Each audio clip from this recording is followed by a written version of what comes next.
안녕하세요. 오늘도 귀한 시간 내어 함께 해주셔서 감사합니다. 오늘 들려드릴 이야기는 많은 분들이 공감하실 만한, 그러면서도 가슴이 답답해지는 그런 이야기예요. 시골에서 혼자 사시는 70살 어머님이 계세요. 한여름 무더위에도 새벽부터 일어나서 곰탕을 끓이고 갈비탕을 우리고 각종 보양식을 정성스럽게 만드시죠. 누구를 위해서일까요? 전화로는 어머님 음식이 세상에서 제일 맛있어요 라며 달콤한 말을 하면서도 정작 본인 친정 어머님은 몸이 약해서 힘든 일 못한다며 철저히 보호하는 그런 사람을 위해서 말이에요. 그 모습을 지켜보는 친딸의 마음은 어땠을까요? 점점 허리가 굽어가시는 어머님이 땀에 흠뻑 젖어가며 무거운 솥을 나르시는 걸 보면서도 가족이라는 이름으로 참아야 했던 마음 말이에요. 하지만 결국 그 친딸이 내린 결정은 놀라웠습니다. 끄는 건 음식이 아니었어요. 바로 그거였거든요. 여러분도 혹시 이런 경험 있으시지 않나요? 우리 어머님 손길은 당연하게 여기면서 정작 어머님, 건강은 생각하지 않는 사람들 말이에요. 오늘 이야기 끝까지 들어보시면 분명 마음 한구석이 시원해지실 거예요. 그럼 지금부터 시작해 보겠습니다. 8월 한복판 오후 2시 지연이 친정 대문을 열고 들어서는 순간부터 뭔가 이상했습니다. 평소라면 시원한 에어컨 바람이 맞아줄 텐데 오늘은 마치 찜질방에 들어온 것 같은 열기가 온몸을 덮쳤습니다. 선풍기 돌아가는 소리만 힘없이 웅웅거리고 있었습니다. 엄마, 저 왔어요. 지연이 목소리를 높여 불렀지만 대답이 없었습니다. 거실을 지나 부엌 쪽으로 발걸음을 옮기는데 뭔가 끓는 냄새가 코끝을 스쳤습니다. 그런데 이 냄새가 보통이 아니었습니다. 진한 사골 국물 냄새에 각종 양념이 어우러진 정성이 고스란히 담긴 그런 냄새였습니다. 부엌 문턱에 서서 안을 들여다본 지연은 깜짝 놀랐습니다. 70세 엄마 박수님이 커다란 냄비 2개 앞에서 구슬땀을 흘리며 국자를 저어대고 있었습니다. 냄비마다 팔팔 끓어오르는 하얀 국물 위로 기름방울들이 동글동글 떠다니고 있었습니다. 곰탕이었습니다. 그것도 대식구 먹을 분량으로 넉넉하게 끓이고 있는 곰탕이었습니다. 어머, 지연아. 언제 왔니? 수님이 국자질을 멈추고 돌아봤습니다. 얼굴 전체가 벌겋게 달아올라 있었고 이마와 목덜미에 땀이 줄줄 흘러내리고 있었습니다. 앞치마는 이미 땀에 젖어 등에 붙어 있었습니다. 엄마, 여기 완전 찜질방이에요. 에어컨은 왜 안 틀어놨어? 지연이 급하게 에어컨 리모컨을 찾았지만 수님이 손사래를 쳤습니다. 괜찮다, 괜찮아. 선풍기만 켜놔도 충분해. 전기료 많이 나온다. 이 더위에 무슨 소리예요? 몸 상하겠어요. 지연이 에어컨을 틀려고 하자 수님이 얼른 말렸습니다. 아니야, 정말 괜찮다니까. 그거보다 너 목 마르지? 시원한 물이나 마셔. 하지만 지연의 눈에는 엄마의 고집스러운 모습보다 저 거대한 냄비 2개가 더 신경 쓰였습니다. 엄마, 이 곰탕은 뭐예요? 누구 먹으려고 이렇게 많이 끓여? 아, 그게 말이야. 수님이 다시 국자를 들고 냄비를 저으며 대답했습니다. 지훈이랑 세영이가 요즘 피곤하다면서 예전에 내가 끓여준 곰탕이 생각난대. 그래서 한번 할 때 넉넉히 해서 보내려고. 지연의 눈썹이 찌푸려졌습니다. 지난달에도 장어를 구워서 보냈고 그 전달에는 추어탕을 끓여서 보냈던 기억이 났습니다. 매번 엄마가 온 힘을 다해 음식을 해주는 모습을 봐왔지만 오늘은 유독 마음이 무거웠습니다. 엄마, 지난달엔 장어 구워서 보내고 그 전엔 추어탕까지 해줬잖아요.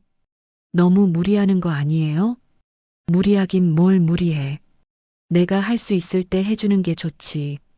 수님이 웃으며 대수롭지 않게 말했지만 지연의 눈에는 엄마의 어깨가 예전보다 많이 굽어 보였습니다. 그리고 국자를 쥔 손등에 핏줄이 도드라져 있는 것도 눈에 띄었습니다. 내가 언제까지 이렇게 해줄 수 있을지 모르잖아. 지금 내 몸이 괜찮을 때 조금이라도 더 해주고 싶은 마음이 드는데 그게 뭐가 잘못된 거니? 엄마의 목소리에는 약간의 서운함이 섞여 있었습니다. 지연은 더 이상 말하지 못하고 냉장고 쪽으로 시선을 돌렸습니다. 시원한 물을 마시려고 냉장고 문을 열었는데 그 앞모습에 또 한 번 놀랐습니다. 냉장고 안이 각종 밑반찬으로 가득했습니다. 멸치볶음, 콩자반, 버섯볶음, 시금치나물, 도라지 무침. 이미 한 번 보냈다가 남은 반찬통들이 빼곡하게 들어차 있었습니다. 아마 지훈이네가 다 못 먹어서 다시 가져온 것들일 겁니다. 엄마, 이 반찬들은 언제 만든 거예요? 어제 저녁에 좀 만들었지. 곰탕만 보내기 그래서. 지연의 마음이 답답해졌습니다. 지훈이와 세영이가 감사하게 받아가는 건 좋지만 정작 이걸 만드는 엄마는 이 무더운 여름에 에어컨도 제대로 틀지 못하고 있었습니다. 네 동생이랑 세영이가 맛있게 먹으면 그게 나한테는 힘이 되는 거야. 그런데 왜 자꾸 말려? 수님이 약간 짜증스러운 목소리로 말했습니다. 하지만 그 말 속에는 서운함도 함께 배어 있었습니다. 지연은 엄마의 마음을 모르는 건 아니었습니다. 자식들을 위해서라면 무엇이든 해주고 싶은 게 부모 마음인 걸 잘 알고 있었습니다. 하지만 이렇게 무리하는 모습을 보고 있으면 걱정이 앞서는 것도 어쩔 수 없었습니다. 그게 아니라 엄마 건강을 생각해서 하는 말이에요. 이렇게 더운 날에 이런 큰 요리를 하시면 나 아직 팔팔해. 걱정 마. 수님이 손등으로 이마에 땀을 훔치며 말했습니다. 하지만 그 순간에도 냄비에서 끓어오르는 열기 때문에 얼굴이 더욱 붉어졌습니다. 지연은 부엌 안을 둘러봤습니다. 가스레인지 위에 2개 냄비에서 김이 모락모락 올라오고 창문을 활짝 열어놨음에도 불구하고 부엌 안 공기는 정말 숨 막힐 지경이었습니다. 선풍기 한 대가 힘없이 돌아가고 있지만 열기를 식히기에는 역부족이었습니다. 엄마, 그래도 선풍기라도 엄마 쪽으로 돌려놔요. 지연이 선풍기 방향을 엄마 쪽으로 틀어놨습니다. 그제야 수님의 얼굴에 시원한 바람이 닿았습니다. 고마워, 지연아. 수님이 환하게 웃었습니다. 그 웃음이 너무 밝아서 오히려 지연의 마음이 더 무거워졌습니다. 엄마는 항상 이런 식이었습니다. 자신의 고생은 대수롭지 않게 여기고 가족들을 위해서라면 무엇이든 기꺼이 감내하는 사람이었습니다. 지훈이가 어제 전화해서 그러더라고. 요즘 일이 너무 힘들어서 기운이 없다고. 그래서 뭔가 보양식이라도 해서 보내주고 싶었어. 지훈이가 그랬어요? 응. 세영이도 요즘 직장에서 스트레스를 많이 받나 봐. 둘 다 많이 피곤해 하더라고. 수님이 국자로 냄비 바닥을 긁으며 말했습니다. 국물색이 이제 제법 진한 갈색을 띠고 있었습니다. 지연은 엄마의 말을 들으면서 복잡한 심정이 들었습니다. 물론 지훈이와 세영이가 힘들어하는 건 안타까운 일이었습니다. 하지만 그렇다고 해서 70세 엄마가 이런 무더운 날씨에 이렇게 고생해가며 음식을 해주는 게 당연한 일일까요? 그럼 엄마는 언제 쉬세요? 맨날 누군가를 챙기기만 하고. 내가 뭘 쉬어. 집에서 뭐 하고 있겠어. 이렇게라도 쓸모있게 지내는 게 좋지. 수님의 대답에 지연은 할 말을 잃었습니다. 엄마에게는 가족을 챙기는 것 자체가 삶의 의미이자 기쁨인 것 같았습니다. 하지만 동시에 그것이 엄마를 얼마나 지치게 하는지도 눈에 보였습니다. 곰탕은 언제쯤 완성돼요? 1시간 정도 더 끓여야겠다. 국물이 더 진해져야 맛있어. 1시간을 더. 이 찜질방 같은 부엌에서 1시간을 더 서 있어야 한다는 뜻이었습니다. 지연은 차라리 자신이 대신 해드리고 싶었지만 엄마는 절대 허락하지 않을 게 뻔했습니다. 그럼 제가 도와드릴까요? 아니야, 괜찮아. 너는 거실에서 쉬고 있어. 금방 끝날 거야. 역시나 엄마는 정중하게 거절했습니다. 하지만 지연은 쉽게 물러날 수 없었습니다. 그럼 적어도 에어컨은 틀어놔요. 이러다 쓰러지면 어떻게 해요? 에어컨 틀면 가스비랑 전기료 장난 아니야. 그냥 선풍기로 충분해. 엄마 건강이 돈보다 중요하잖아요. 알겠다, 알겠어. 나중에 틀게. 수님이 대충 넘어가려고 했지만 지연은 포기하지 않고 직접 에어컨을 틀었습니다. 시원한 바람이 부엌 안으로 들어오자 수님의 표정이 조금 편안해졌습니다. 이거 봐, 훨씬 낫지요? 그래도 너무 차갑게는 하지 마. 감기 걸려. 엄마는 여전히 걱정이 많았습니다. 더위보다는 감기 걸릴 걱정을 하고 있었습니다. 지연은 냄비 안을 들여다봤습니다. 진한 갈색 국물에 큼직한 고기 덩어리들이 부드럽게 풀어져 있었습니다. 정말 정성이 많이 들어간 곰탕이었습니다. 하지만 이 정성이 엄마의 건강을 갉아먹고 있다는 생각이 들어서 마음이 편하지 않았습니다. 지훈이네 자주 이렇게 음식 해달라고 해요? 해달라고 하는 건 아니고 그냥 내가 알아서 해주는 거지. 뭔가 먹고 싶다고 하면 못 참겠더라고. 수님이 쑥스러워하며 대답했습니다. 지연은 그 모습에서 무조건적인 모성애를 느꼈습니다. 하지만 동시에 이런 일방적인 희생이 과연 옳은 일인가 하는 의문도 들었습니다. 냄비 뚜껑을 열었다 닫았다 하면서 국물 상태를 확인하는 엄마를 보면서 지연은 문득 휴대폰을 꺼냈습니다. 몰래 냄비 사진을 찍어두고 싶었습니다. 이 상황을 기록해두고 싶었습니다. 엄마, 이거 언제 가져다 줄 거예요? 내일 아침에 지훈이가 올 거야. 그때 주려고. 지훈이가 직접 와요? 응. 주말에 시간 내서 들르겠다고 하더라고. 지연은 속으로 생각했습니다. 지훈이가 이런 무더운 날씨에 엄마가 고생해서 만든 음식을 받아가면서 과연 고마움을 제대로 느끼고 있을까? 아니면 그냥 당연한 일로 여기고 있는 건 아닐까? 세영 씨는 안 와요? 세영이는 바쁘다고 못 온다더라. 요즘 일이 많다나 봐. 지연의 마음에 뭔가 답답한 감정이 올라왔습니다. 세영이도 물론 바쁘겠지만 이렇게 시어머니가 고생해서 음식을 해주는데 한 번쯤은 함께 와서 인사라도 드리는 게 예의 아닐까요? 엄마는 세영이 좋아해요? 갑자기 튀어나온 질문에 수님이 잠깐 국자질을 멈췄습니다. 뭘 갑자기 그런 걸 물어? 그냥 궁금해서요. 좋지. 우리 지훈이 아내인데 안 좋을 리가 있나? 착하고 예쁜 애야. 수님의 대답은 무난했지만 지연에게는 뭔가 아쉬움이 남았습니다. 정말 마음에서 우러나오는 대답인지 아니면 그냥 며느리에 대해서는 나쁘게 말하면 안 된다고 생각해서 하는 말인지 판단하기 어려웠습니다.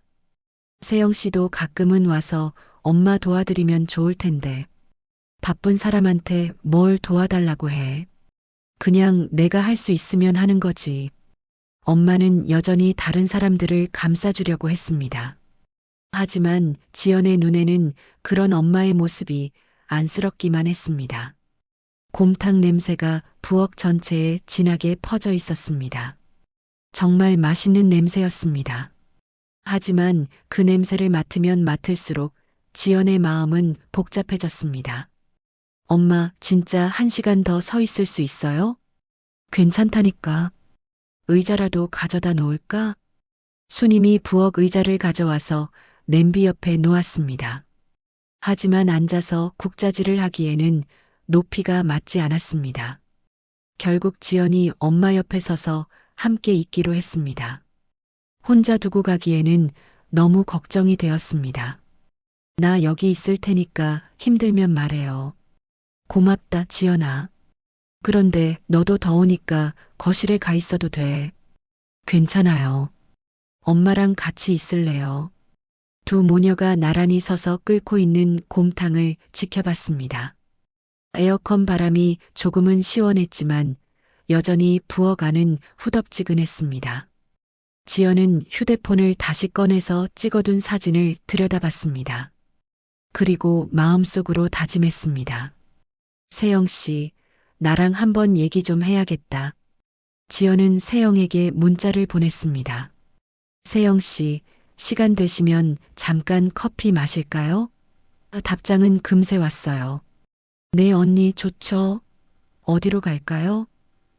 하트 이모티콘까지 붙여서요. 지연은 한숨을 쉬었습니다. 좋게 말하면 알아들을까요? 아니면 또 딴소리를 할까요?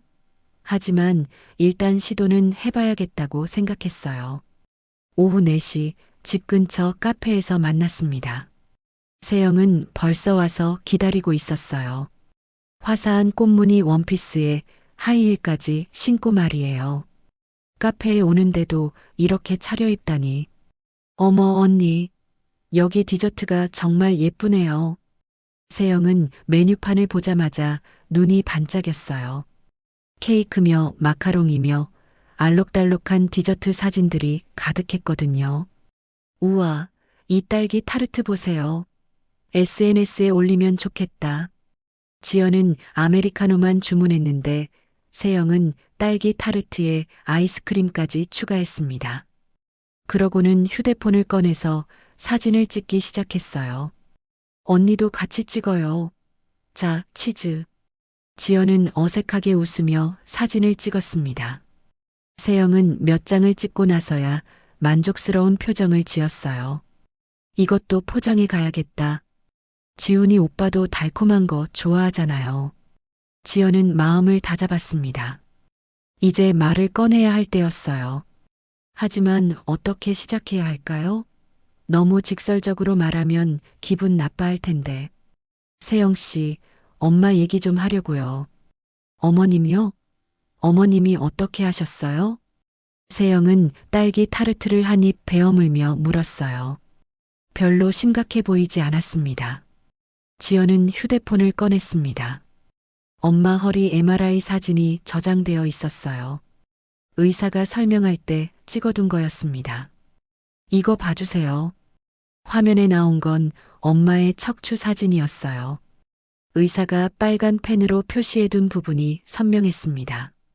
디스크가 나와 있는 부분 말이에요. 어머, 이게 뭐예요? 엄마 허리 MRI예요. 디스크가 많이 나왔다고 하시더라고요. 수술도 받으셨잖아요. 세영의 표정이 조금 진지해졌습니다. 하지만 여전히 딸기 타르트를 먹고 있었어요. 그래서 뭐가 문제인데요? 엄마가 서서 오래 일하시면 안 된다는 거예요. 특히 여름에는 더 힘드시죠. 지연은 최대한 부드럽게 말했습니다. 세영이 기분 나빠하지 않도록 조심스럽게요. 그래서 앞으로는 가끔씩만 오셔서 같이 드시는 정도로만 했으면 좋겠어요. 세영은 포크를 내려놓았습니다. 그리고 지연을 바라봤어요. 언니, 그런데 어머님이 좋아서 하시는 걸 왜 말리세요? 좋아서 하신다고요? 네. 어머님이 저희 올 때마다 그렇게 즐거워하시잖아요. 세영이가 온다고 하시면서 아침부터 준비하시고. 지연은 답답했습니다. 엄마가 좋아서 한다고요? 그게 아닌데. 세영 씨, 엄마는 거절을 못 하시는 분이에요. 누가 부탁하면 싫어도 해주세요. 부탁이라뇨? 저희가 언제 부탁했어요? 세영의 목소리에 약간 서운함이 묻어났어요. 제가 그냥 어머님 곰탕이 생각난다고 한두 번 말한 게 그렇게 큰 부탁이었나요? 지연은 할 말을 잃었습니다. 한두 번이라고요? 지난주에만 3번이나 왔는데. 그리고 요즘 같은 세상에 그런 집밥 누가 해줘요? 어머님 손맛은 정말 특별하잖아요. 세영은 다시 딸기 타르트를 먹기 시작했어요. 마치 아무것도 아닌 일처럼 말이에요. 엄마가 나 몰래 진통제 드세요. 아시죠? 진통제요? 네. 허리가 아픈데도 참고 계시는 거예요. 그러니까 제발 좀. 어머, 그럼 제가 너무 죄인 같잖아요. 세영이 입을 삐죽거렸습니다. 저는 정말 모르고 한 말인데 그걸 그렇게 받아들이시면 저는 어떡해요? 지연은 머리가 아팠습니다. 이게 무슨 소리인지 모르겠어요. 죄인이라고요? 그럼 누가 죄인인가요? 세영 씨, 저는 그냥 엄마가 힘들어 하신다고 말씀드리는 거예요. 그런데 어머님도 할 일이 있어야 치매도 안 온다잖아요. 요즘 뉴스에서도 그렇게 나오던데요. 세영은 자신 있게 말했어요. 마치 의학 전문가라도 된 것처럼요. 혼자 계시면 우울해지시고 저희라도 가끔 가서 말동무가 되어드려야죠. 지연은 숨이 막혔습니다. 말동무요? 엄마를 부엌에서 일만 시키면서 무슨 말동무인가요? 세영 씨는 엄마 옆에서 함께 요리하시나요? 저요? 아, 저는 요리를 잘 못해서요. 오히려 방해가 될까봐. 세영은 웃으며 대답했어요. 태연하게 말이에요. 그래서 거실에서 기다리죠. 어머님이 좋아하시는 드라마도 틀어드리고요. 지연은 참을 수 없었습니다. 거실에서 드라마를 보면서 기다린다고요? 엄마는 부엌에서 혼자 일하는데요. 세영 씨, 그럼 가끔은 간단한 반찬이라도 사가지고 가시면 어떨까요? 아, 그런 건 어머님이 싫어하세요. 사온 건 맛없다고 하시잖아요. 또 엄마 탓이에요. 지연은 웃음이 나왔습니다. 참 편리한 변명이네요. 그리고 언니, 솔직히 말하면요. 세영이 목소리를 낮췄어요. 저는 형님이 저를 좀 부담스러워 하시는 게 아닌가 싶어요. 무슨 말씀이세요? 신우 언니처럼 저를 좀 눌러보려고 하시는 건 아닌가요? 지연은 깜짝 놀랐습니다. 신우 언니요? 지훈이 전 여자친구 말인가요? 지훈이 오빠가 전에 말했거든요. 신우 언니가 자기 뭐 하나하나 다 간섭한다고. 세영의 눈에 서운함이 가득했어요. 저는 그런 사람이 되고 싶지 않아요. 가족끼리는 서로 이해하고 배려해야죠. 지연은 할 말을 잃었습니다. 자기가 간섭쟁이라는 소리인가요? 엄마 건강을 걱정하는 게 간섭이라고요? 세영 씨, 저는 그런 뜻으로 말한 게 아니에요. 하지만 들리기로는 그렇게 들려요. 세영은 휴대폰을 만지작거렸어요. 아까 찍은 사진들을 보고 있는 것 같았어요. 저도 어머님을 정말 좋아해요.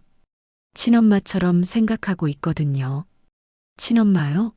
친엄마를 부엌에서 혼자 일하게 놔두나요? 그런데 갑자기 이러시니까 저는 어떻게 해야 할지 모르겠어요. 세영의 목소리가 조금 떨렸어요. 억울하다는 표정이었습니다. 지연은 깊은 숨을 쉬었어요. 이건 안 되겠어요.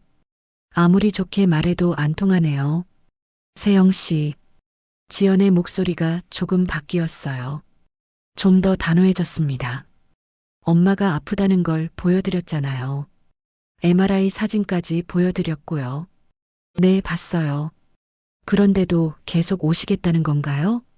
저는 어머님이 좋다고 하시면 엄마는 싫다는 말씀을 못 하세요. 평생 그러고 사셨어요. 지연의 목소리에 감정이 실렸어요. 아버지 살아계실 때도 그랬고 우리가 어렸을 때도 그랬어요. 자기 것은 다 양보하고 다른 사람 좋은 일만 하셨어요. 언니, 그런데 이제 나이도 드시고 몸도 아픈데 계속 그러시면 안 돼요. 지연은 세영을 똑바로 바라봤어요.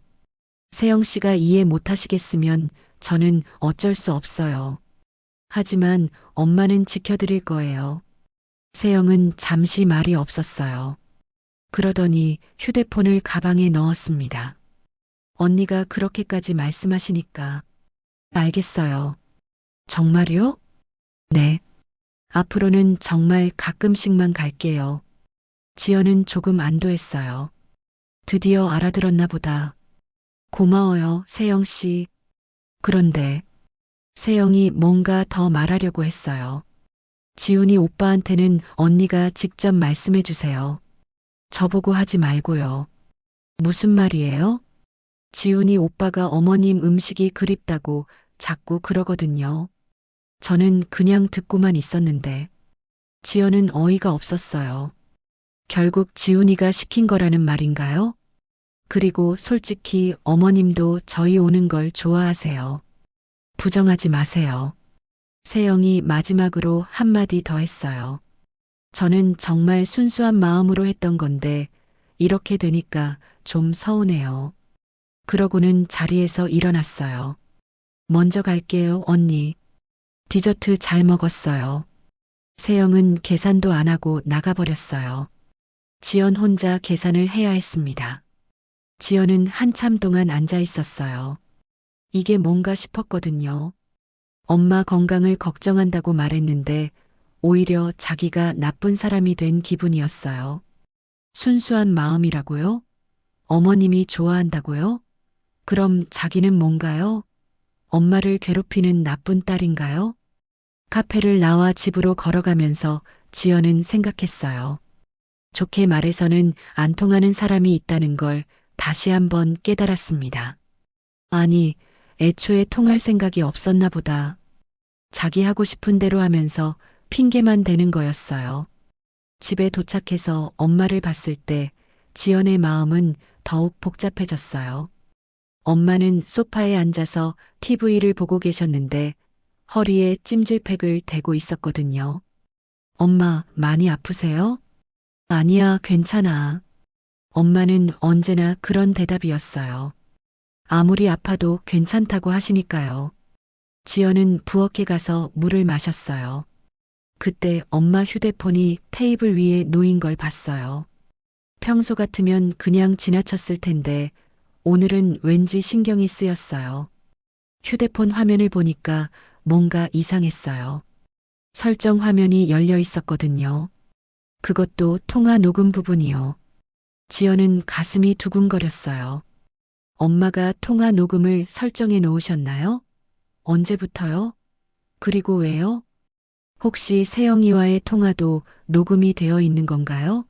아니면 지훈이와의 통화도요? 지연은 휴대폰을 들여다봤지만 차마 확인할 수는 없었어요. 엄마 허락 없이 보는 건 안 되니까요. 하지만 한 가지는 확실했어요. 엄마도 뭔가 느끼고 계신다는 거였어요. 그래서 이런 설정을 해놓으신 건 아닐까요? 지연은 엄마께 다가갔어요.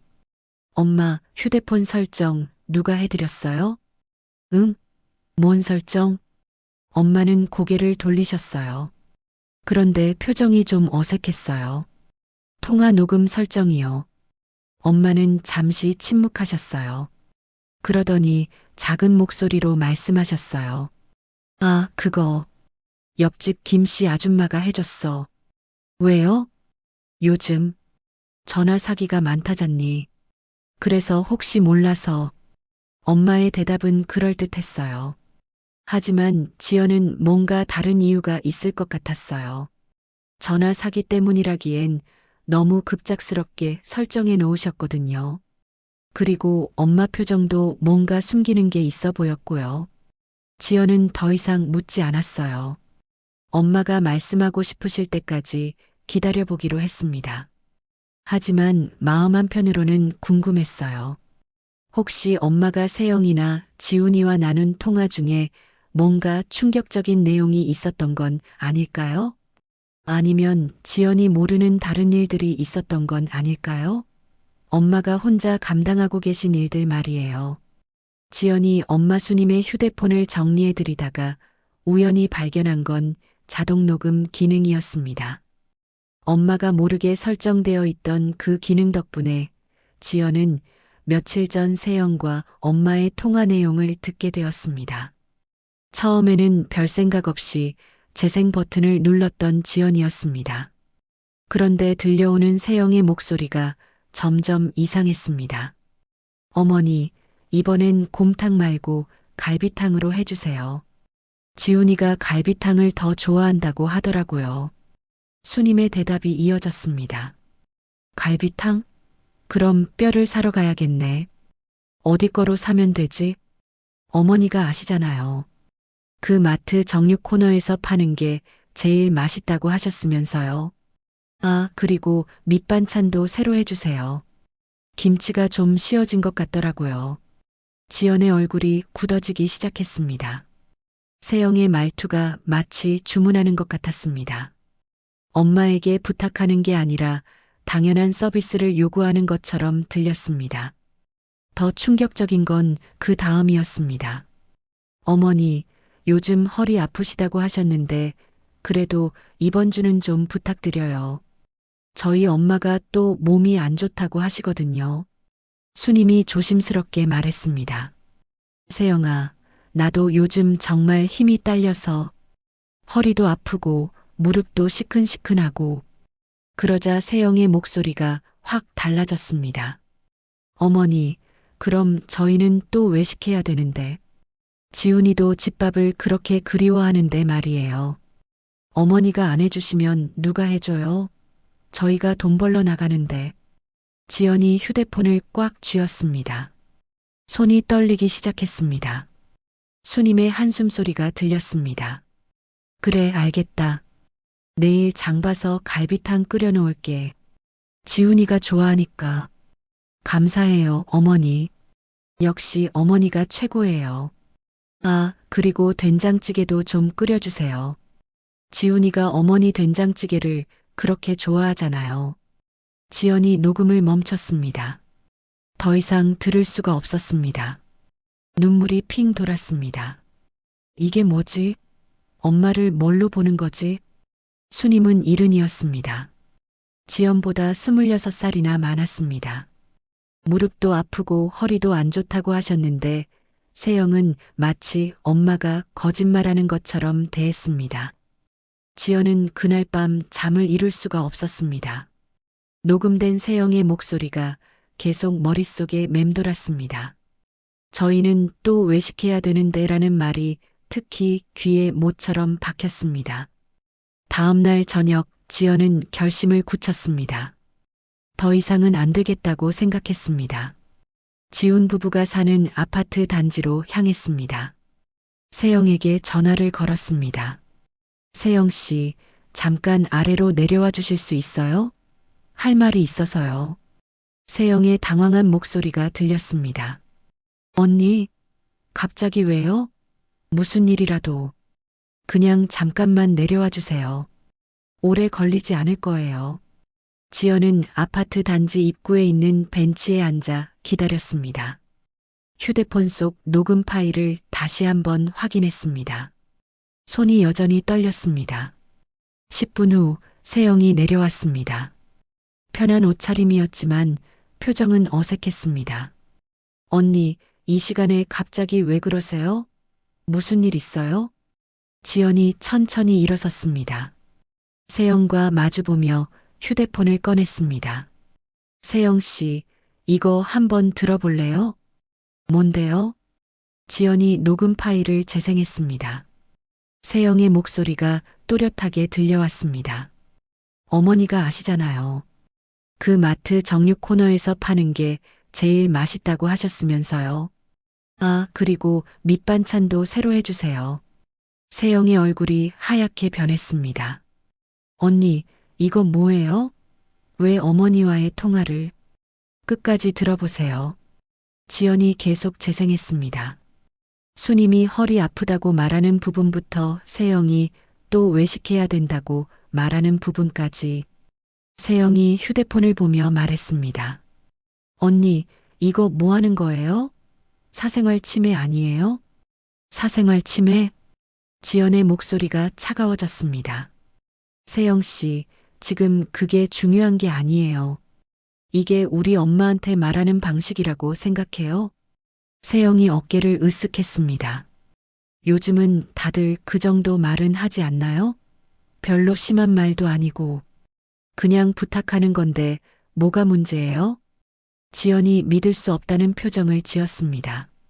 부탁? 이게 부탁이에요? 그럼 명령이었다는 거예요? 언니도 좀 심하네요. 세영의 말에 지연의 인내심이 끝났습니다. 목소리가 높아졌습니다. 세영 씨, 우리 엄마는 당신 집 전용 식모가 아니야. 존댓말에서 반말로 바뀐 지연의 말투에 세영이 깜짝 놀랐습니다. 언니, 갑자기 왜 이러세요? 당신도 엄마야, 나도 엄마야. 근데 왜 당신 엄마 허리는 챙기면서 우리 엄마 허리는 갈아 넣어요? 세영의 얼굴이 굳었습니다. 무슨 소리예요? 저희 엄마는 진짜 몸이 안 좋으시거든요. 우리 엄마는 건강하다는 거야? 그건 아니지만 뭐야? 지연의 목소리가 점점 커졌습니다. 우리 엄마 일흔이야. 일흔, 당신 엄마보다 10살이나 더 많아. 근데 왜 우리 엄마만 이래야 돼? 세영이 말했습니다. 저희 엄마는 몸이 워낙 약해서 그래요. 어머님은 그래도 음식 하실 줄 아시잖아요. 그리고 이어진 세영의 말이 지연을 완전히 돌게 만들었습니다. 솔직히 가진 게 그거 하나시면 누가라도 먹어줘야 보람 있죠. 지연이 세영을 빤히 쳐다봤습니다. 세영도 자신이 실언했다는 걸 깨달았는지 표정이 어색해졌습니다. 언니, 그게 아니라 가진 게 그거 하나라고. 지연의 목소리가 떨렸습니다. 분노로 떨렸습니다. 우리 엄마가 평생 뭘 하며 살았는지 당신이 알아? 자식 넷을 키우면서 새벽 5시에 일어나서 밤 11시에 잠자리에 드는 게 40년이야. 40년. 세영이 뒤로 물러섰습니다. 언니, 진정하세요. 진정하라고? 내가 왜 진정해야 돼? 지연이 세영 앞으로 한 걸음 다가갔습니다. 우리 엄마가 당신들 밥 해주는 게 당연한 줄 알아? 당신이 시어머니한테 해드려야 할 걸 우리 엄마가 대신 해주는 거야. 저도 일을 하니까. 일 핑계 대지 마. 나도 일해. 근데 나는 우리 엄마한테 밥 차려달라고 안 해. 내가 해먹어. 세영의 얼굴이 빨갛게 달아올랐습니다. 언니가 그렇게 나오시면 저희도 할 말 있어요. 지훈이 오빠 월급으로는 저희가 독립할 수가 없거든요. 그러니까 어머님 집에서 얹혀 사는 거잖아요. 얹혀 산다고? 지연이 웃었습니다. 차가운 웃음이었습니다. 얹혀 사는 주제에 집주인한테 밥까지 차려달라고 하는 거야? 집주인이 어디 있어요? 어머님이 혼자 사시는 집인데. 그래, 우리 엄마 집이지. 그 집은 우리 아버지가 평생 벌어서 마련한 집이야. 당신이 공짜로 들어가 산 게 고마운 줄 알아야지 밥까지 차려달라고 하는 게 말이 돼? 세영이 목소리를 높였습니다. 그럼 저희더러 나가라는 거예요? 나가라는 게 아니야. 자기 몫은 자기가 하라는 거야. 지연이 세영을 똑바로 쳐다봤습니다. 세영 씨, 나는 오늘부터 당신이 우리 엄마한테 밥 해달라고 하는 거 못 보겠어. 앞으로는 당신이 해먹든지 아니면 사먹든지 해. 언니가 무슨 권리로 그런 말을. 무슨 권리로? 엄마 딸이니까. 지연의 목소리가 터져 나왔습니다. 내 엄마를 부려먹는 걸 보고 가만히 있을 딸은 없어. 세영이 말했습니다. 지훈이 오빠한테 말할 거예요. 그래, 말해. 우리 지훈이가 뭐라고 하나 한번 봐. 지연이 휴대폰을 주머니에 넣으며 말했습니다. 그리고 세영 씨, 앞으로 우리 엄마한테 반말 쓰지 마. 당신 친엄마가 아니야. 어머님이 저한테 반말 써도 된다고. 엄마가 그러셨다고 해서 정말 해도 되는 줄 알았어? 그게 예의야? 세영이 입을 다물었습니다. 지연이 마지막으로 말했습니다. 그리고 오늘 녹음 들은 거 우리 지훈이한테도 들려줄 거야. 자기 아내가 자기 엄마한테 어떻게 말하는지 알아야지. 세영의 얼굴이 하얗게 질렸습니다. 언니, 그러지 마세요. 지훈이 오빠가 오해할 수도. 오해? 뭘 오해해? 사실 그대로인데. 지연이 돌아서려다가 다시 세영을 봤습니다. 세영 씨, 마지막으로 하나만 더 말할게. 우리 엄마는 당신이 생각하는 것보다 훨씬 대단한 분이야. 평생 가족을 위해 자신을 희생하신 분이고 지금도 그러고 계셔. 그런 분을 함부로 대하지 마. 세영이 작은 목소리로 말했습니다. 저도 나름대로는 예의를 지켰다고 생각하는데. 예의? 지연이 다시 웃었습니다. 시어머니 허리 아프다는데 또 외식해야 된다고 말하는 게 예의야? 세영이 아무 말도 하지 못했습니다. 지연이 벤치에서 일어났습니다. 나는 이제 집에 갈 거야. 그리고 오늘부터 모든 게 달라질 거야. 무슨 뜻이에요? 곧 알게 될 거야. 지연이 세영에게 등을 돌렸습니다. 아파트 단지를 나서면서 깊게 숨을 쉬었습니다. 가슴이 답답했지만 동시에 후련했습니다. 드디어 말했습니다. 더 이상 참을 수 없었던 말들을 다 쏟아냈습니다. 집으로 돌아오는 길에 지연은 남편에게 전화를 걸었습니다. 여보, 나 좀 늦을 것 같아. 중요한 일이 있어서. 무슨 일인데? 괜찮아? 응, 괜찮아. 아니, 이제 괜찮을 거야. 지연은 전화를 끊고 천천히 걸었습니다. 마음속에 결심이 단단해졌습니다. 이제 정말로 모든 걸 바꿀 때가 왔습니다. 집에 도착한 지연은 거실 소파에 앉았습니다. 남편이 궁금한 표정으로 물었습니다. 어디 갔다 왔어? 표정이 좀 이상한데. 지연이 남편을 똑바로 쳐다봤습니다. 여보, 나 이제 방법을 바꿀 거야. 무슨 말이야? 엄마도 지훈이도 세영 씨도 더 이상 예전처럼 못 지낼 거야. 3개월이 흐른 어느 날 수님의 허리는 더 이상 버텨낼 수 없는 지경에 다다랐다. 아침에 일어나기조차 힘들어하는 어머니를 보며 지연은 결국 병원으로 모셔가기로 했다. 엄마, 이렇게 아파하시는데 그냥 둘 수는 없어요. 한 번만 검사해봐요. 수님은 아픈 내색을 하지 않으려 애썼지만 침대에서 일어날 때 새어나오는 신음소리를 숨길 수는 없었다. 병원 복도에서 기다리는 동안 지연은 어머니의 굽은 등을 바라보며 가슴이 먹먹했다. 언제부터인가 어머니의 어깨는 더욱 구부정해졌고 걸음걸이도 예전만 못했다. 김수님 환자분, 들어오세요. 진료실에서 나온 의사의 말은 예상했던 것보다 심각했다. 허리 상태가 많이 안 좋으시네요. 디스크가 많이 진행됐고 협착증도 있습니다. 한동안은 오래 서 있지 말고 무거운 것 들지 마세요. 특히 주방에서 오래 서서 요리하는 것도 좋지 않습니다. 수님은 의사의 말을 들으며 고개를 끄덕였지만 지연의 눈에는 어머니가 여전히 무언가를 걱정하고 있다는 것이 보였다. 집으로 돌아오는 길 지연은 더 이상 참을 수 없었다. 엄마, 응? 이젠 진짜 그만해요. 수님은 딸의 단호한 목소리에 깜짝 놀라 고개를 돌렸다. 지훈이 집, 음식 보내는 거 내가 막을게요. 지연아, 그게 무슨... 안 돼요. 의사 선생님 말씀 못 들었어요?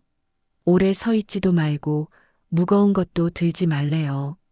그런데 어떻게 매일 국 끓이고 반찬 만들어서 보내요? 수님은 잠시 말이 없었다. 그러다 작은 목소리로 말했다. 그래도 지훈이 잘 못 먹을까 봐. 엄마가 없어도 사람들은 다 알아서 먹고 살아요. 지훈이도 40 다 된 사람이고 세영 씨도 있잖아요. 지연의 목소리에는 더 이상 양보할 수 없다는 단호함이 담겨 있었다. 그날 저녁 지연은 남편 민석과 진지한 대화를 나눴다. 여보, 우리가 결정해야 할 게 있어. 민석은 지연의 표정을 보며 심각함을 느꼈다. 어머니 허리 때문에? 그것만이 아니야. 그동안 우리가... 아니, 내가 지훈이 집에 지원했던 것들도 다 정리해야겠어. 민석은 고개를 끄덕였다. 사실 그도 알고 있었다. 지연이 매달 지훈 집으로 나가는 돈이 만만치 않다는 것을. 자동차 보험료부터 시작해서 아파트 관리비 일부, 아이 어린이집 특별활동비, 그리고 지훈이 이름으로 된 적금까지. 계산해 보니까 매달 70만 원에서 80만 원은 나가더라. 그렇게나 많이? 어머니가 고생하는 걸 보니까 나라도 뭔가 해야 할 것 같았거든. 그런데 이제 보니까 엄마 건강을 해치는 모든 원인을 우리 쪽에서 끊어야겠어. 민석은 아내의 손을 잡으며 말했다. 맞아. 그게 어머니를 위하는 길이야. 일주일 후 세영에게서 전화가 왔다. 형님? 응, 세영 씨. 세영의 목소리는 평소보다 조심스러웠다. 그게 어머님께 제가 음식은 이제 안 보내셔도 된다고 몇 번이나 말씀드렸는데요. 그래. 계속 반찬이랑 국을 보내세요. 냉장고도 꽉 차고 저희도 이제 잘 먹고 살 수 있거든요. 지연은 세영의 말을 들으며 씁쓸한 미소를 지었다. 사실 수님이 보내는 음식의 양은 예전의 절반도 안 됐다. 허리가 아프니까 손이 많이 가는 메뉴들은 다 빠졌고 간단한 것들만 조금씩 보내고 있었다. 그런데 그마저도 부담스러워하는 것이었다. 그래, 그럼 잘 됐네. 네. 엄마는 이제 진짜 안 보낼 거야. 허리가 너무 아프셔서 의사가 요리하지 말래. 아, 그러시면. 세영이 말을 마저 하려는 순간 지연이 조용히 말했다. 그리고 나도 이제 지훈이 집에 들어가는 돈 전부 끊을 거야.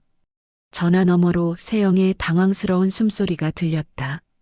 지훈 씨한테 들어가는 돈이요? 그게 뭔? 자동차 보험. 지연의 목소리는 담담했다. 관리비 일부, 아이 학원비, 지훈이 이름으로 넣어둔 적금. 그런 게 있었어요? 매달 나가는 것만 해도 70에서 80은 되더라. 그거 다 엄마 고생 메워보겠다고 내가 했던 거야. 세영은 한동안 아무 말도 하지 못했다. 처음 듣는 얘기였다. 근데 엄마한테 돌아오는 건 허리 통증뿐이더라. 지연의 목소리에는 쌓인 피로와 서운함이 고스란히 담겨 있었다. 형님, 잠깐만요. 저희가 몰랐던 건데. 몰랐다고? 지훈이도 몰랐어? 지훈 오빠는 형님이 알아서 해주시는 줄 알았나 봐요. 지연은 한숨을 내쉬었다. 역시나였다. 받는 쪽에서는 당연하게 여기고 누가 어떻게 마련해 주는지에 대해서는 관심이 없었던 것이다. 세영 씨, 나는 이제 정말 힘들어. 지연의 목소리가 떨리기 시작했다. 엄마 허리 아픈 걸 보면서 내가 지원해 준다고 한 게 무슨 의미가 있나 싶어. 엄마가 계속 고생하시는데. 형님, 그리고 솔직히 말하면 고마워한다는 인사 한 번 받아본 적이 없어. 당연하게 여기더라고. 지훈이도 세영 씨도. 세영은 할 말을 찾지 못했다. 실제로 그랬다. 매달 들어오는 돈들을 당연하게 여겼고 그것이 어디서 나오는지 누가 얼마나 신경 써서 마련해 주는지는 생각해 본 적이 없었다. 이번 달까지만 처리하고 다음 달부터는 다 끊을게. 형님, 한 번만 더 생각해 보시면 안 될까요? 저희가 정말 몰랐던 거예요. 몰랐다고 해서 달라질 게 있어? 지연의 목소리가 차갑게 변했다. 몰랐다면 이제 알았으니까 직접 해. 보험료도 관리비도 학원비도 다 어른들이잖아. 그렇지만 뭐 계속 받고 싶어? 세영은 더 이상 할 말이 없었다. 지연의 목소리에서 더 이상 협상할 여지가 없다는 것이 느껴졌다. 엄마 건강이 가장 중요해. 그리고 나도 이제 지쳤어.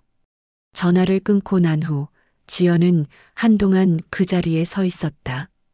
가슴속에서 무언가가 뚫린 것 같은 시원함과 동시에 오랫동안 쌓였던 피로가 한꺼번에 몰려왔다. 그날 저녁 수님에게 모든 것을 말했다.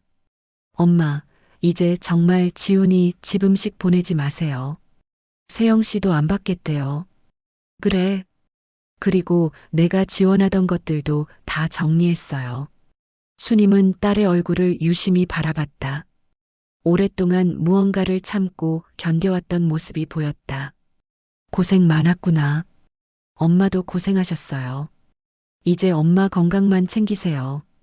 그날 밤 지연은 오랜만에 깊은 잠에 빠져들었다. 마음 한구석에서 무거운 짐을 내려놓은 것 같은 홀가분함이 느껴졌다.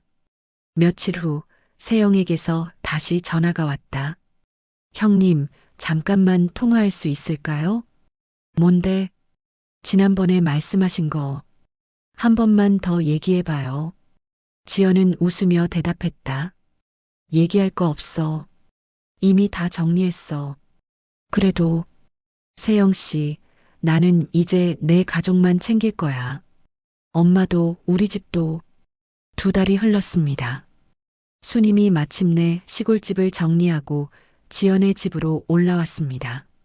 작은 가방 하나와 몇 개의 김치통이 전부였습니다. 엄마, 이제부터는 내가 밥 해줄게. 엄마는 손만 조금만 보태면 돼.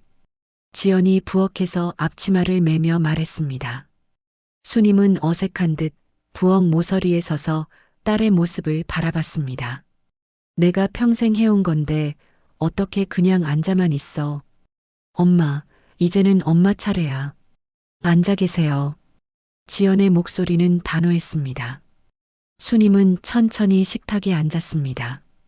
딸이 물을 썰고 된장을 푸는 모습을 보며 묘한 기분이 들었습니다. 그 무렵 지훈 부부의 집에는 변화가 일어나고 있었습니다. 세영이 냉장고 문을 열어보며 한숨을 쉬었습니다. 또 배달시켜? 지훈이 조심스럽게 물었습니다. 아니, 그냥 라면 끓여 먹자. 세영의 목소리에는 전에 없던 피로가 묻어났습니다. 집안일에 서툰 손으로 라면을 끓이는 그녀의 뒷모습이 어딘지 쓸쓸해 보였습니다. 세영아, 우리 너무 편하게 산 것 같아. 지훈이 조용히 말했습니다. 세영은 대답하지 않았습니다. 하지만 그녀도 알고 있었습니다. 어머니 없는 생활이 이렇게 힘든 줄 몰랐다는 걸. 일주일 후 지훈이 혼자 지연의 집을 찾았습니다. 초인종을 누르는 그의 손이 떨리고 있었습니다. 누나. 지연이 문을 열자 지훈의 목소리가 갈라졌습니다. 왜 이렇게 늦게 와? 들어와. 누나 미안해. 지훈이 현관에서 고개를 숙였습니다. 나, 엄마가 힘든 줄 알면서도 모른 척했어. 나 때문에 엄마가 그렇게 고생한 거 알면서도.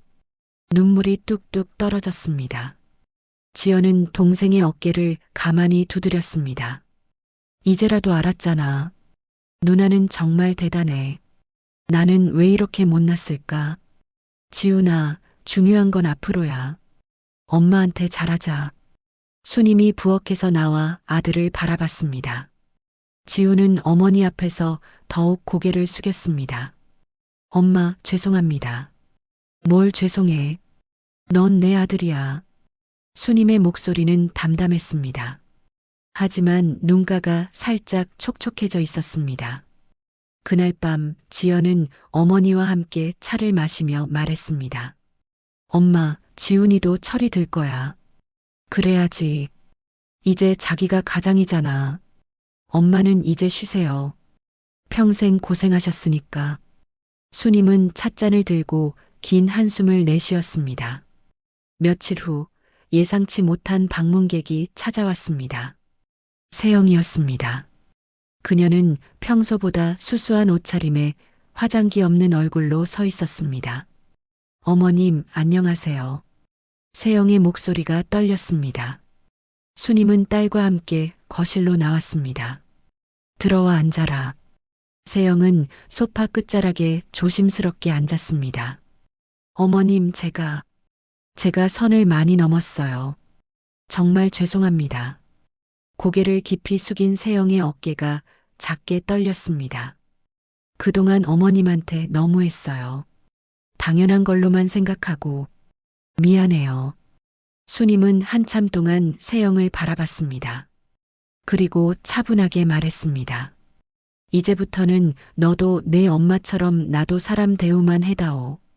네, 네. 세영이 고개를 끄덕였습니다. 수님의 말에는 미움이나 원망이 없었습니다. 다만 단호함이 있었습니다. 그리고 앞으로는 내가 해줄 수 있는 것만 하겠다. 무리하지 않을 거야. 지연이 어머니 옆에 앉으며 덧붙였습니다. 세영 씨도 이제부터는 직접 하세요. 그게 서로를 위한 거예요. 세영은 얼굴을 들어 지연을 바라봤습니다. 지연의 표정은 냉정했지만 적대적이지는 않았습니다. 알겠습니다. 정말 죄송했어요. 세영이 일어서며 다시 한번 고개를 숙였습니다. 저녁 무렵 지연은 어머니와 함께 부엌에서 저녁 준비를 하고 있었습니다. 수님이 물을 다듬고 지연이 국을 끓였습니다. 엄마, 이제는 남 주려고 끓이던 국 말고 엄마 먹을 국부터 끓이자. 지연이 된장국 냄새를 맡으며 말했습니다. 그래. 이제야 내 딸이 나를 건져주네. 수님의 입가에 미소가 스쳤습니다. 오랜만에 보는 진짜 미소였습니다. 엄마, 맛있어요? 응, 맛있다. 내가 끓인 국이 이렇게 맛있는 줄 몰랐네. 엄마가 가르쳐 주신 대로 했는걸요. 그래도 손맛이 달라.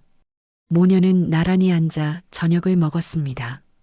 화려하지 않은 식탁이었지만 두 사람의 얼굴에는 평온함이 흘렀습니다. 지연아, 고맙다. 뭐가요? 나를 여기 데려와줘서 이제야 숨 쉴 것 같아. 지연은 어머니의 손을 가만히 잡았습니다. 그 손은 거칠었지만 따뜻했습니다. 엄마, 우리 이제 엄마 하고 싶은 것부터 해요. 내가 뭘 하고 싶은지도 까먹었네. 천천히 찾아가면 되죠. 수님은 창밖을 바라봤습니다. 도시의 불빛들이 반짝이고 있었습니다. 낯선 풍경이었지만 더 이상 두렵지 않았습니다. 그날 밤 지연은 어머니가 잠든 후에도 오래도록 잠들지 못했습니다. 마음속으로 다짐하고 있었습니다. 다시는 예전처럼 돈과 노동을 퍼주는 관계로 돌아가지 않겠다고, 어머니를 지키겠다고. 지훈과 세영의 사과를 받아들였지만 그것이 다시 예전으로 돌아간다는 뜻은 아니었습니다. 이제는 각자가 자신의 책임을 져야 할 때였습니다. 수님도 잠자리에서 뒤척이고 있었습니다. 처음으로 자신을 위해 무언가를 해주는 사람이 있다는 게 신기했습니다. 딸이 끓여준 된장국 맛이 혀끝에 남아 있었습니다. 다음 날 아침 지연이 일찍 일어나 아침을 준비했습니다. 수님도 일찍 깨어 딸을 도우려 했지만 지연이 말렸습니다. 엄마는 그냥 앉아 계세요. 신문이라도 보시고. 내가 언제 아침에 신문을 봐봤다고. 이제부터 보세요. 엄마도 세상 돌아가는 거 알아야죠. 수님은 어색하게 신문을 펼쳤습니다. 글자들이 낯설었지만 이런 여유가 나쁘지 않다는 생각이 들었습니다. 지연아, 내가 결혼했을 때 내가 너한테 이렇게 해줬으면 좋았을 텐데. 엄마, 지나간 얘기 하지 마세요. 지금이 중요해요. 지연이 밥상을 차리며 말했습니다. 수님은 딸의 모습을 바라보며 가슴이 뭉클해졌습니다. 이제야 정말로 자신의 딸이 자신을 지켜주고 있다는 걸 느꼈습니다. 평생 남을 챙기기만 했던 수님에게 누군가 자신을 챙겨준다는 건 새로운 경험이었습니다. 엄마, 오늘 날씨 좋으니까 공원 산책할까요? 공원? 네, 집 근처에 작은 공원이 있어요. 벤치도 있고. 수님은 고개를 끄덕였습니다. 언제부턴가 산책이라는 걸 해본 기억이 없었습니다. 오후에 모녀는 손을 잡고 공원을 걸었습니다. 벤치에 앉아 사람들을 구경하며 이런저런 이야기를 나누었습니다. 저 아이 참 이쁘네. 그러게요. 엄마도 저렇게 여유 있게 사세요. 이제야 사는 것 같아. 정말로. 수님의 얼굴에 오랜만에 생기가 돌았습니다. 지연은 그런 어머니를 보며 마음이 놓였습니다. 해가 저물 무렵 두 사람은 집으로 돌아왔습니다. 지연이 저녁을 준비하는 동안 수님은 거실에서 텔레비전을 봤습니다. 예전에는 상상할 수 없던 일이었습니다. 엄마 밥 먹어요. 벌써 저녁이네. 식탁에 오른 음식들은 화려하지 않았습니다. 하지만 엄마와 딸이 함께 웃으며 나누는 평범한 식사였습니다. 된장국과 김치, 계란말이가 전부였지만 두 사람에게는 그것으로 충분했습니다. 오늘 이야기 끝까지 함께 해주셔서 감사합니다. 우리 엄마, 우리 부모님 생각나셨다면요. 영상에 좋아요 한번 눌러주시고 여러분 생각도 댓글로 남겨주세요. 앞으로도 이런 이야기 편하게 들으시려면 구독 버튼 살짝 눌러두시는 거 잊지 마시고요. 우리 다음 이야기에서 또 만나요.